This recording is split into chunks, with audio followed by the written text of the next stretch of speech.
దైవ కార్యక్రమాలు చేసావు. దైవ కార్యక్రమం ఎందుకు చేసావు? పాపాలు ఎక్కువ చేసినోడు అన్ని దైవ కార్యాలు చేస్తాడు కాదా? పాపాలు చేసిన వాళ్ళు దేవుడి కాడికి పోతారా?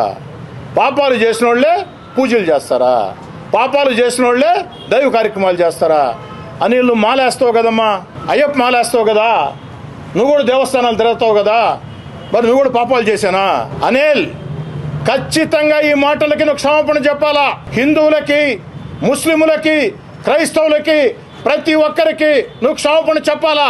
డబ్బు మదంతో, అధికార మదంతో నీ యొక్క ఫ్రస్ట్రేషన్ పీక్కుకు చేరింది. దేవుణ్ణి సైతం అవమానిస్తావా?